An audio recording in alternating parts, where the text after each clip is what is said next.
All right, guys, this is Health Nibble number, what number is it? 47. 47. And it's how too much protein can drive cancer via mTOR. So most people don't know what mTOR is, but I'm going to explain that a little bit. So I'll just give you a background. Basically, years ago, maybe 2000, I read a book called The Anti-Inflammatory Diet by Dr. Seaman or something like that. But anyway, he talked about, not eating grain and that the time Atkins was pretty popular. And so I, kept my grain pretty low, not super heavy on fat, which is not how I eat now, and then really heavy on protein. I actually did that for a long time. Even when I taught paleo, even though the percentages that I taught through the mid-2000s, for whatever reason, when I look back and look at the meals I would eat, I would really very heavy on protein most of the time, and I don't do that now, and I feel better. Actually, I didn't realize that made me kind of feel bad. So studies show that the too much protein all the time can lead to cancer. And so, as I said, I did Health Nibble, I don't know, a couple weeks ago in my car, and I talked about, whatever your dietary plan is, you have to have a goal.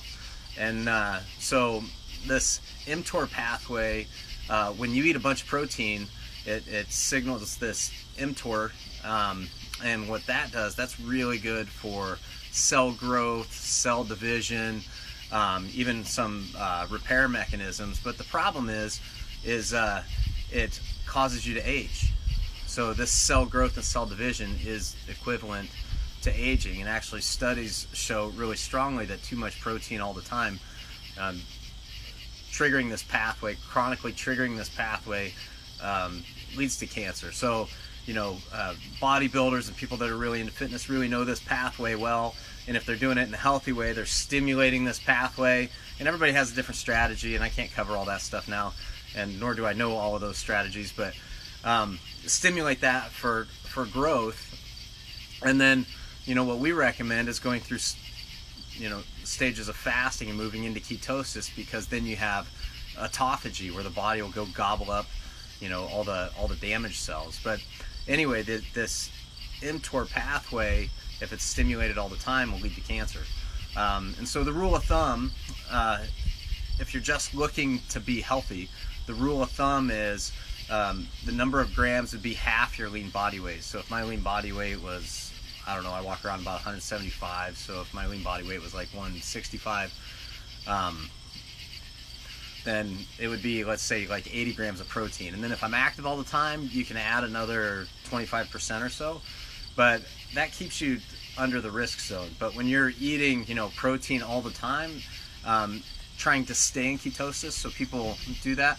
If you're trying to stay in ketosis, definitely like low carbohydrate, but high protein will keep you in ketosis, but you're stimulating that mTOR.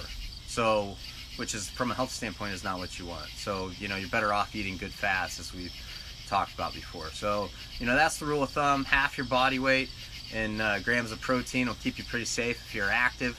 Exercising all the time, you can definitely bump that up. But you always want some diet variation, so that you go through phases where you're moving into ketosis and then stimulating mTOR, back and forth. And when that body's adapting all the time, that's how it stays healthy, and you avoid disease. So that's your Health Nibble.